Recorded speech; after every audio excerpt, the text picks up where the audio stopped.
Hello and welcome to the Girl Horror Podcast produced by Glassbow Media. My name is Alice and I have a lot to say about cinema that crosses the intersection between girlhood and horror. In this episode, our first full episode, we'll be looking at Michael Mohan's 2024 film Immaculate, starring Sydney Sweeney.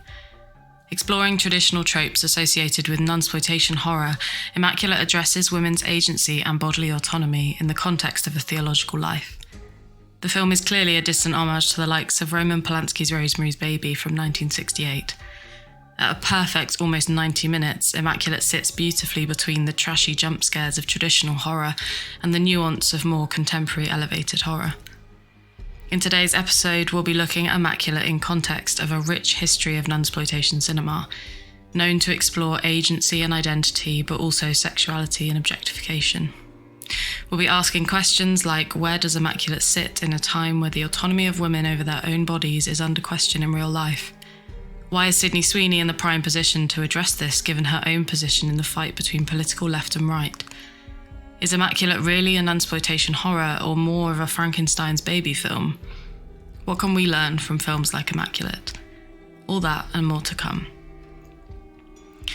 Digging deeper into the imagery and symbolism of Immaculate and Nunsploitation horror more generally, we'll be discussing how it explores girlhood from the innocent virginal nun to the monstrous beast that can be forced out when women are forced into oppressive environments. Immaculate is a dark and psychological film about the feeling of being trapped by forces outside of our control. It's also a kind of body horror, exploring what happens when others feel entitled to women's bodies. Immaculate is about what happens when a woman realises she has to do whatever she can, even the unspeakable, to escape from the oppressive walls of the proverbial convent, to take back control and to regain agency over her body and her life. So, without further ado, let's dive right in. First, I want to set the scene. Ladies and gentlemen, Sydney Sweeney! Call them the breast that launched 1,000 tweets. Someone saw boobs and decided that means wokeness is dead. It's early 2024. Everyone is talking about Sydney Sweeney. She's become a symbol of the supposed return to traditional beauty standards after the woke left have infiltrated. Her blonde hair, white skin, and full but slender figure is held up in triumph by members of the alt-right community. Importantly, the debate around her happens entirely without her consent or control. Some in the depths of social media analysis say the return of traditional it-girl Sydney Sweeney represents a kind of circle of life. Sydney's body has been torn apart, debated, positioned both on a pedestal to some and frowned upon by others. Understanding is I am crazier. That's not something to be fucking proud of, Cassie! No, but it is something you should be scared of. Making her big break in the teen drama Euphoria, Sweeney was almost immediately made an it-girl of sorts. While her success was at first celebrated, she now struggles to rein in the attempts of others to take her body from her and use it for their arguments online. This social atmosphere around Sydney Sweeney is one of the reasons I think this is the perfect time for a film like Michael Mohan's new Nunsploitation horror Immaculate, which explores the loss of bodily autonomy faced by women. So, what happens in Immaculate that is so worth talking about? God saved me for a reason, but I'm still searching for what that reason is. In Immaculate, Sweeney plays the young and virginal Sister Cecilia, who has made the decision to devote her life to God in an Italian convent called Our Lady of Sorrows. She soon learns it's built on top of the catacombs which house the bones of St. Stephen. Now, I've done a bit of research, and St. Stephen is the first Christian martyr, and he was so good at preaching that he was accused of blasphemy because of concern about his success. He was made to stand trial and ended up being stoned to death. Now, that will become poignant once we dig into the film itself, and if you've seen it, you'll know what I mean. While trying to discover her purpose in the convent and in life as a woman of God, Cecilia begins to realise that things aren't quite what they seem at Our Lady of Sorrows. And after what she thinks is a strange and ominous vision, she discovers that she's pregnant despite remaining celibate. She ends up imprisoned by her newfound Italian convent, who believes she's a Mary-like miracle who can deliver them a saviour. She descends into the pits of pregnancy, losing teeth and beginning to vomit. Herself and her fellow nun, Gwen, start to realise that something is very wrong here. This pregnancy may be less the work of God and more a product of evil. She ends up using the same symbols of hope that began to haunt her, the cross, the rosary, as weapons to destroy those who've trapped her in this evil. And eventually she makes a run for it through the catacombs and away from the convent. I'm going to stop there because I don't want to spoil the end of this film in particular. If you've seen it, you'll know why. I'm sure you can already see some of the parallels between this film and Sydney's real-life experience when it comes to loss of bodily autonomy. But before we dive in with some analysis and social commentary, let's go back and look at where films like Immaculate come from. Where does Immaculate sit in the history of horror and specifically Nunsploitation cinema? Satan is ever ready to seduce us with sensual delights. Don't ever think for an instant, sister, that your habit will protect you. The phrase Nunsploitation comes as a subgenre of a different genre of film known as exploitation cinema. Exploitation films were hell-bent on financial gain through exploitative subject matter. Whether it's explicit sex or sensationalized violence, exploitation film is an umbrella term for cinema that monetizes niche and trending topics regardless of the controversy they may create in doing so. They are films who may play on morbid curiosity or taboo subjects. Nunsploitation cinema in particular has historically addressed religious and sexual oppression and has often criticised religion in the process. Commonly, women in Nunsploitation cinemas are locked up in convents set away from the quote-unquote normal society, usually living at the hands of a stern mother superior who rules with fierce discipline, and often a perverted male priest who provides a menacing masculine presence in the story. As you can tell, this is a subgenre which rides on stereotypes. We'll be assisting Dr. Fortunati. He is a genius and a devil. But remember, he is also a man, a bachelor, and I'm afraid an unbeliever. Nunsploitation cinema emerged in full in the 1970s, and to this day manages to capture the attention of audiences by mixing together religious imagery with undertones that explore sexuality, exploitation, personal identity, and agency.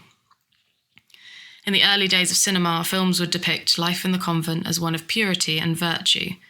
But as societal perspectives changed and censorship laws loosened, filmmakers started to explore the darker side of life as a devoted religious woman. In 1959, The Nun's Story showcased the iconic Audrey Hepburn as a young nun who is struggling to hold on to her faith and become accustomed to the highly structured nature of life in a convent. In Italy in the 1970s, we see a wave of Nunsploitation films that push the boundaries of censorship and good taste media. These films notoriously sensationalized the life of the nun and included scenes of sexual exploitation and religious blasphemy that led them to be highly controversial given the context in which they were made. Through the 70s and 80s, Nunsploitation films became very popular in Europe and further afield too, ranging from art house explorations of symbolism to crackly low-budget films that really pushed the line of decency. What did you see? I saw a nun.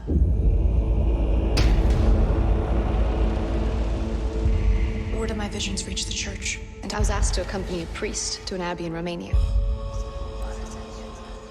The abbey has a long history. Valak. Not all good.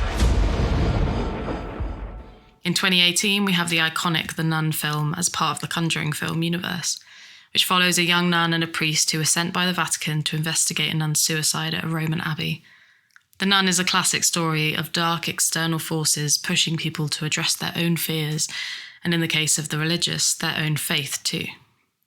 Some say the peak of Nunsploitation cinema has already been and gone, but 2024 seems to have brought back the Nunsploitation horror genre in a big way. Not only have we got the release of Immaculate, which we'll be discussing today, we also have the first Omen coming out within a matter of weeks. This church has maintained power for thousands of years. Lady will stop at nothing to keep it that way.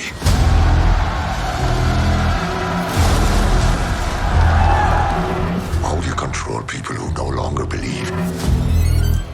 You create something to fear. I believe the girl is to be the mother. Mother of what?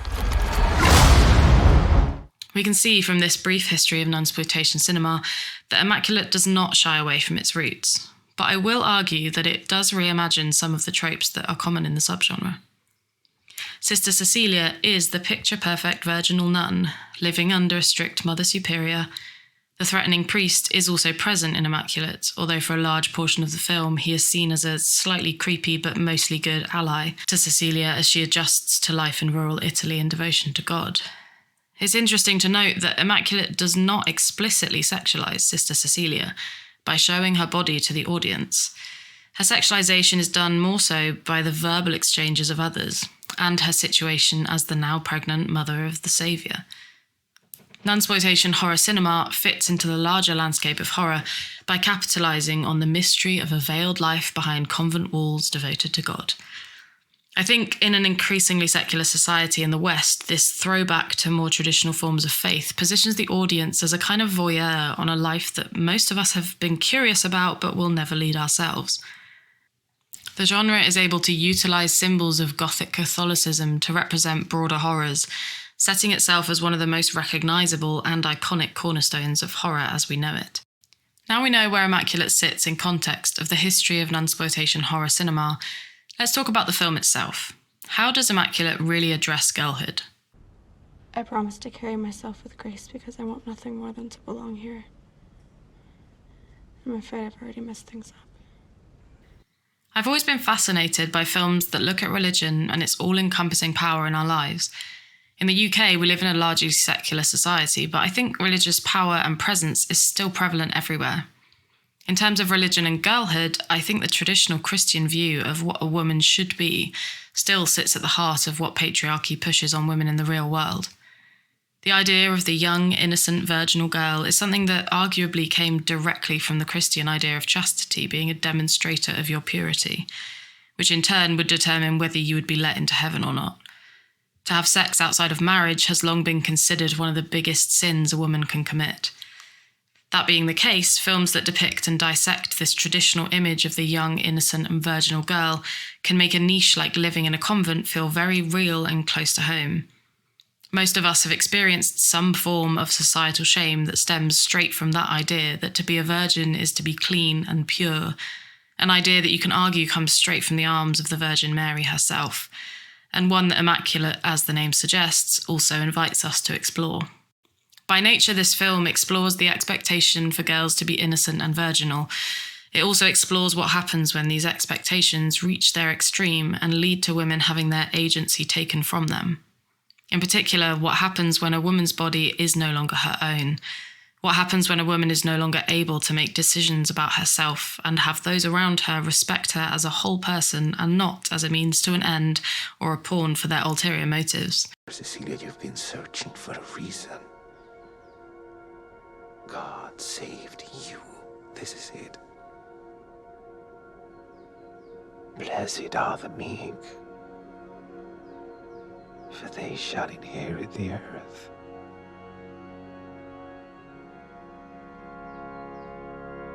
Sanctus, Sanctus Dominus, Pater immense maies. Whether it's being controlled by the powers of the church who want her virginal body to house the second coming, or the words of the Italian border guards at the start of the film who discuss what a waste it would be for a beautiful young thing like her to devote her body to Christ. Sister Cecilia has agency over her body torn from her at every opportunity. There is a hint that her decision to turn to nunhood may be in part due to the objectification of her body and her desire to subvert these power dynamics to discover who she is underneath it all. While we're talking about themes, I also want to mention that I particularly enjoyed the satisfying circle of life symbolism of Immaculate. This film is about birth, death, and rebirth at its core. It's obvious from the film's title that it will address themes of birth, discovery, new beginnings, but the film also addresses death in both a literal sense, but also in a more subtle way. The one in the wheelchair, her tumour has metastasized, so we expect her to meet God by the end of the week. You talk about it so casually. Death is a part of everyday life here. The convent in which Sister Cecilia finds herself, Our Lady of Sorrows, is a kind of care home for elderly nuns, where the younger nuns spend their days looking after their elders and ensuring they're as comfortable as possible in the lead up to their deaths. This cross-generational sisterhood is a fascinating addition to the story. While Cecilia discovers she is pregnant with new life, she is tending to the last moments of the lives of others. From the demise and death of those around her, she has new life thrust upon her.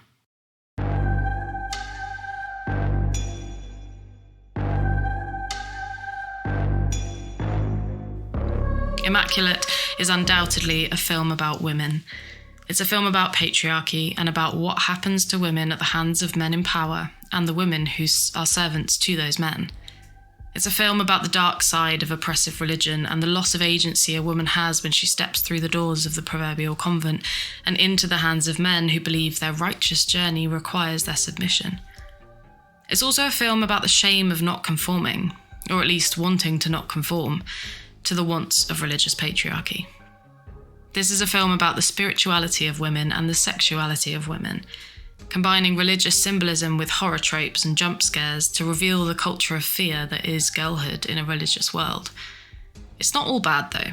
Immaculate is also a film that takes the opportunity to show us that against all odds, women are able to survive, even if, morally speaking, they become monsters in the process. If you've seen this film, you'll know exactly what I mean by that. Before we go into characters and performance, I think this is a good time to bring up that this film would not have been made without Sydney Sweeney. She became a producer on the film after it was almost shut down, and she chose to pursue it as a passion project to make sure that it would make it to the big screen. I think you can tell that Sweeney has been in the boardroom on this film, especially considering the controversy she finds herself in the real world. She clearly had a vivid image of what this film should look like, and I think working with Mohan has successfully followed through. Okay, we've looked at the history of Nunsploitation horror and at the themes of girlhood that Immaculate invites its audience to explore. Now, I want to dive in specifically to the characters and performances in this film. It is without doubt that Sydney Sweeney holds up this film. Don't get me wrong, all the characters do a good job, but this film is about Sister Cecilia and her big emotive eyes more than it's about anybody else. There are various other sisters in the convent with her, and of course the Mother Superior, the Cardinal, the Doctor, even the convent father, but I don't think any of these roles really are the reason I love this film. Ciao sorelle, lei è Cecilia, la novizia. Ciao. Right from the start of the film, it's made clear that Sister Cecilia cannot communicate with the Italian natives she finds herself surrounded by. Her failure to grasp the Italian language cleverly puts her in a greater position of vulnerability as a character, but also adds to the audience's intrigue about what's going on around her. Cecilia is alienated in both language and culture and spends her time trying to assimilate in what she assumes is just the way things are in rural Italy. The isolation of her character provides us, as the audience, a step into the story ourselves. We're learning as she's learning. We're trying to decipher what is normal and what isn't alongside Sister Cecilia. Of course, I can't talk about Immaculate without discussing that final scream. In my opinion, the film was fine throughout, but completely blew me away by the end. I don't think we really see Sydney Sweeney at her fullest in most of Immaculate, until that last scene and that last scream. You know, that scene which has been screen capped and thrown across all of social media and Immaculate's own marketing campaign.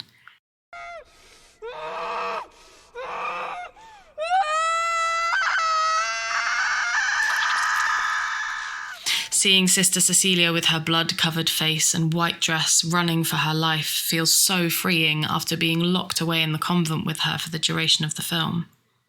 After being taken down to the basement of the convent and fleeing through the perfectly terrifying catacombs, Cecilia ends the film with a drawn-out, guttural scream, giving birth to this miracle child. In panic and a desperate desire to escape, we see her biting the umbilical cord that attaches her to this immaculate abomination and ends up committing an act of violence so awful that even the filmmakers know not to show it happening on screen. Instead of watching Sister Cecilia commit this terrible act, we see her rageful, dripping red facial expressions that show us fear, horror, rage, disgust, and finally acceptance. that tells us everything we need to know. While some have said that not seeing the monster in that last scene was anticlimactic, I actually think the complete opposite. If we had seen the monster, then the tone and message of the film would change. It would take the focus away from Cecilia herself, from her experience, from the patriarchal corruption that robbed this woman of her autonomy. This film is about Cecilia, not about the child she births. There's a reason it's called Immaculate and not Abomination. Those last few minutes of the film are the entire reason I think Immaculate deserves a watch, and probably a rewatch. If nothing else, that scene alone screams girl horror. She's an experiment. Good evening. Her brain and her body are not quite synchronized. But she's progressing at an accelerated pace. It's alive! It's alive! It's alive! It's alive!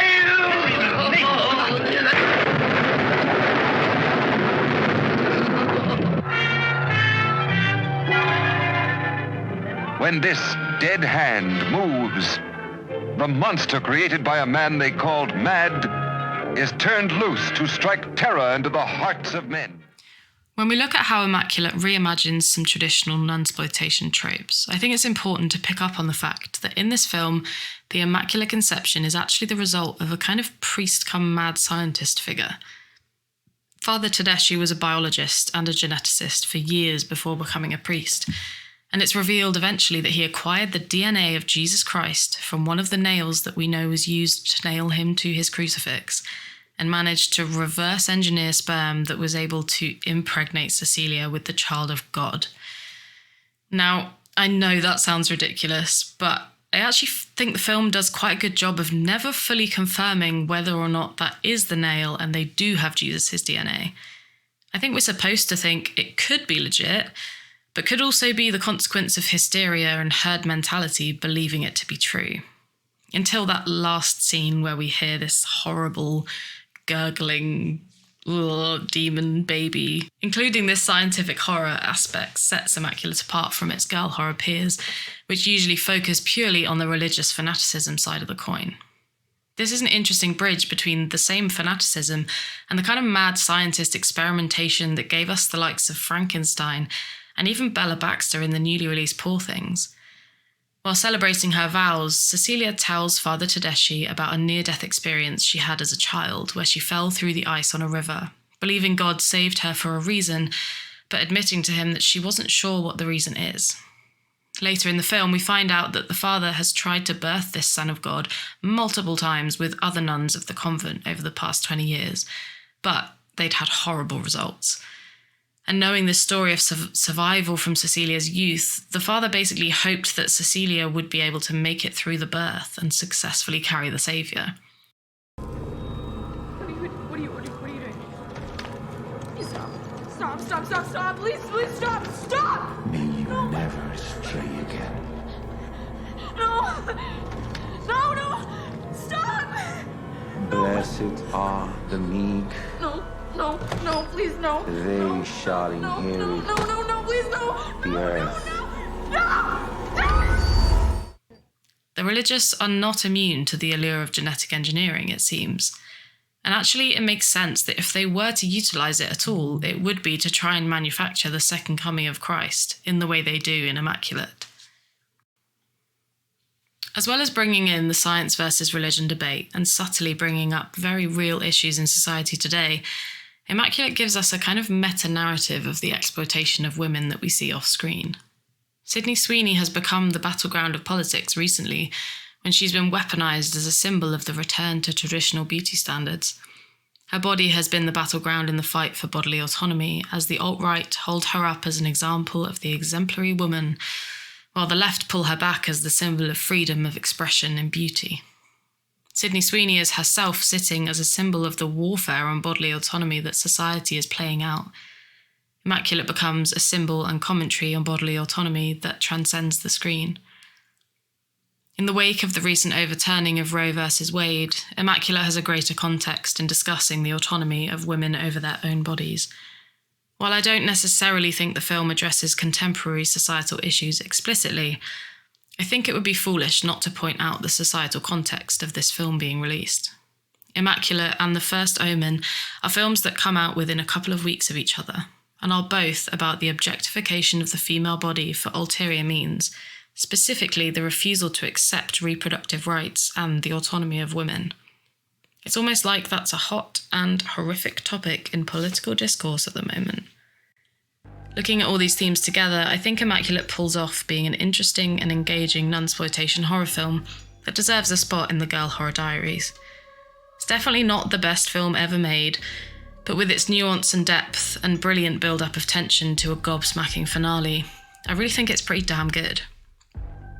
This film is a visceral condemnation of the kind of corruption in some church settings that facilitates men who believe it's their God-given right and religious duty to be in control of the bodies of the women around them. That's a pretty big message, and I can't think of many things that are as girl horrible as that. While we've talked lots about themes and message, story and character, I don't want to forget that a lot of what makes a film is what we never really see. I want to talk about what's happening behind the camera and in the production room that makes Immaculate so brilliant.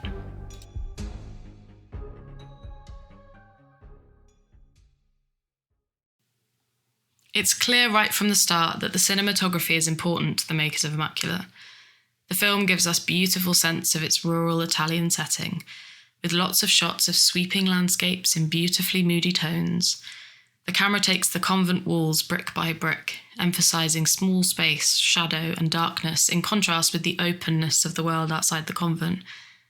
The filmography gives us a traditional Italian feel that harks back to early convent films, but also a crispness that brings us into the present day. It's never explicitly said when this film is set, and I think that only adds to the intrigue of knowing this could have happened long in the past, but just as likely could be happening today.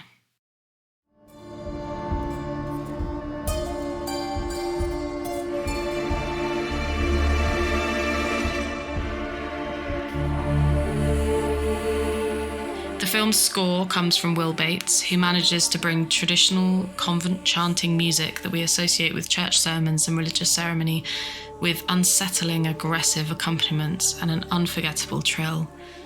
The music brings the film away from the more crass Nunsploitation horrors and veers it towards the elevated horror. Visually, Immaculate is gory, but not too gory. We have moments of horror, facial disfigurement, and even a horrific scene of a nail being pulled out. But generally speaking, the film is more soft and subtle than it is gruesome.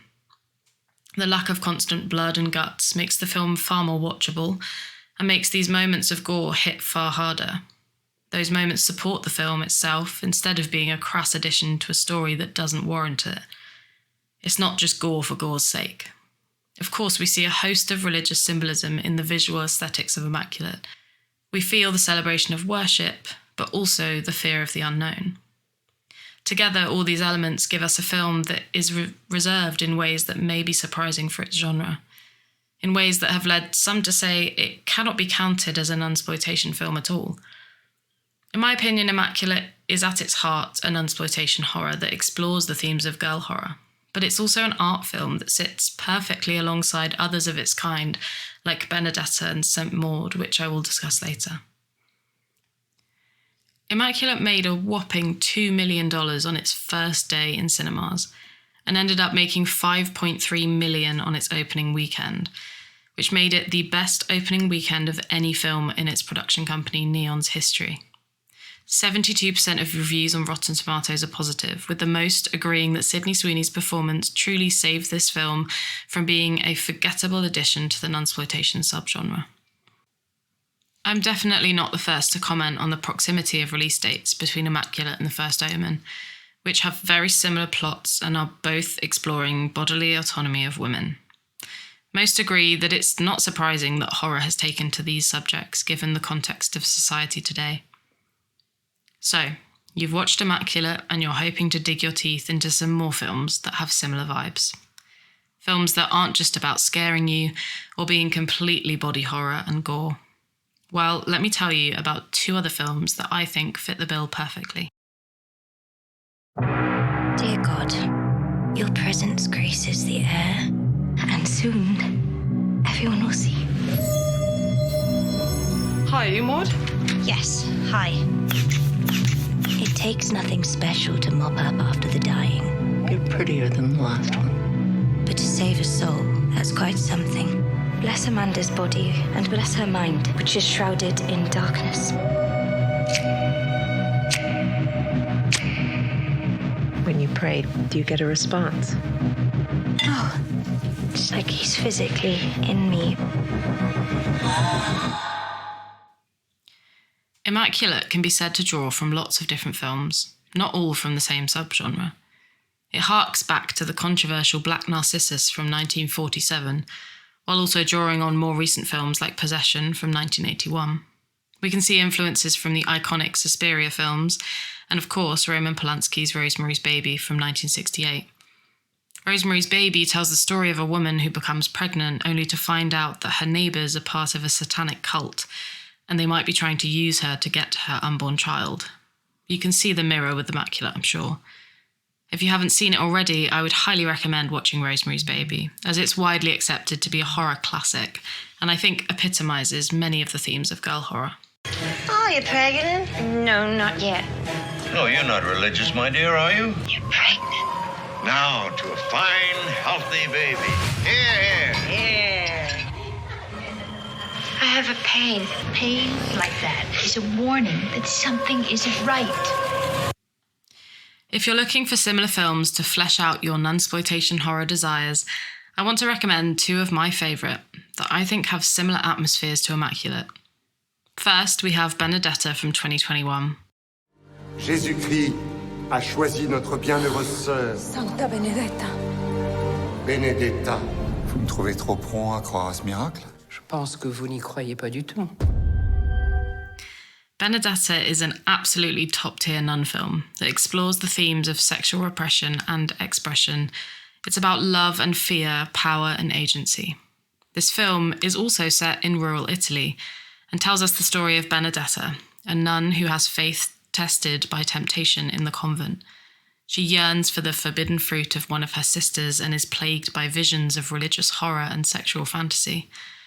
Benedetta is one of the best films I've ever watched in this genre, and I would definitely recommend you watch it if you enjoyed Immaculate. It's a bit less gore horror and a little more psychological horror, but it wholeheartedly explores the tropes that nunsploitation cinema uses to traverse the ground of girl horror. My second recommendation for fans of Immaculate is Rose Glass's incredible St. Maud from 2019. Nothing worthwhile comes easily. The good girls go to hell. I turn to ignore you. Don't say I didn't warn you. You must be the loneliest girl I've ever seen. I'm ready and open. I feel fuller of your love than ever before. I have a responsibility. Oh, yes, of course. This is life and death on another level.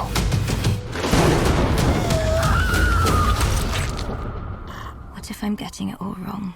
All the good girls go to hell. St. Maud explores the insidious obsession that can come with religious devotion. Maud devotes her life to Christ after experiencing a life trauma that she struggles to come to terms with. She's given the responsibility of care for an elderly neighbour and becomes obsessed with the notion that she must save her from going to hell. Maud slowly descends into a madness that shows her self-destructing into paranoia. St. Maud is an incredible directorial debut for Rose Glass and really digs deep into the complicated question of turning your trauma into something more and something good. It's unfortunate that Maud, left unchecked and with the assumptions of piousness, never has anybody checked in on her before she walks down this path of obsessive need to overcome her trauma by saving someone from hell. Both these films are, excuse the pun, sisters with Immaculate in my mind. Each of them focus on a different aspect of girl horror, but all work under the umbrella of the nunsploitation horror genre. Whether it's Benedetta's exploration of sexual agency, St. Maud's depiction of mental illness, or Immaculate's statements on bodily autonomy, all of these films work in tandem to show the horrors of girlhood and what it means to be a woman. If you're interested in these films, you can find their trailers on the Girl Horror Resource Hub on the Glassbone Media website now, alongside some suggested reading, including a brilliant insight into the era of The Nun by the Polyester podcast team. And that's it. We're at the end of this deep dive into Michael Mohan's 2024 Nunsploitation horror film Immaculate. I think this film is a very interesting one. It may not be the best horror film you've ever seen, but you'd be hard-pressed to tell me that it had no impact on you whatsoever. The way it sits in context of conflicts over the bodily autonomy of women today cannot be denied, and I applaud Sydney Sweeney for bringing it to our screens for this. I think it works hand in hand with films like Benedetta and St. Maud to revolutionise the campy slasher nun horrors that came before it, and starts to bite into some very important and interesting moral questions surrounding not only women and their agency, but also religion and its impacts on the world we live in today. I'd love to know what you think about this film. Did you enjoy it? Do you think it was tastefully done, or just another addition to the volumes of gory blaspheme that runs rife in horror more generally? Are you a fan of how Sydney Sweeney plays this role, or are things about the film you would change? As always, some of these topics can be very personal, so if you're talking about them, please be sensitive to the experiences of others. And now, thank you. If you've listened this far, I would love to hear your thoughts and experiences, your reactions and analysis, so please get in touch if you have any additions to make, films to suggest, or topics you would like to see covered in the future. If you can't wait for our episodes to come out, or you're looking for a bit of homework, then take a look at the Girl Horror Homework Film List, which you can find as a letterbox link on the Glassbone Media website. As time goes on, I'll be putting together specialised watch lists for different kinds of girl horror films, as well as playlists of music that I think give the atmosphere of those topics to you. The website page for the Girl Horror podcast will become a hub of resources for you to explore more yourself. There's so much coming your way in the coming months if girl horror is something that scratches the itch for you like it does for me. Having talked about Sydney Sweeney's bloody-faced scream, it's the perfect time to tell you about episode 3 of the Girl Horror podcast.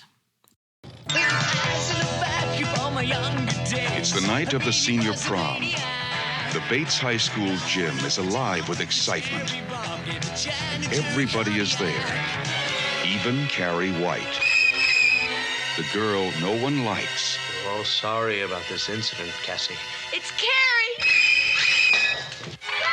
And everyone makes fun of her.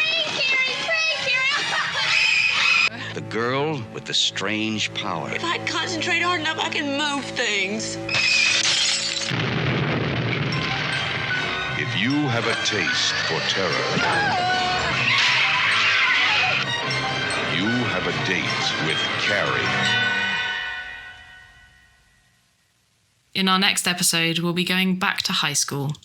We'll be going back to a place that some say is the birth of girl horror. We'll be looking at what it means to grow up in a world that is not in your favour, and what happens when you become the monster that you and everyone else is so afraid you are. Next week's episode will bring you a deep dive into Carrie, focusing on the original 1976 film and the remakes, as they embody coming-of-age horror cinema and epitomise girl horror.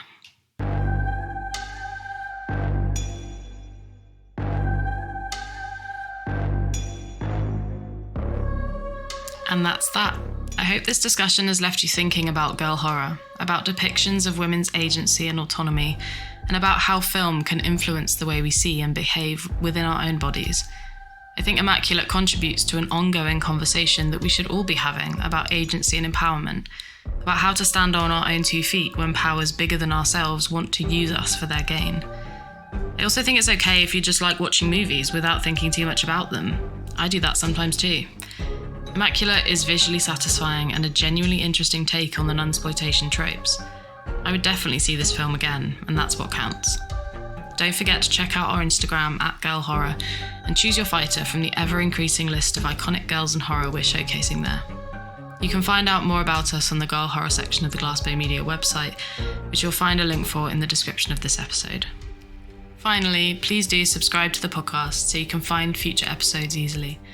Our main platforms are YouTube and Spotify, but we're also on Amazon Music, so please take your pick. Episodes will be released every other Wednesday, with the potential for bonus episodes and new release reaction episodes in between.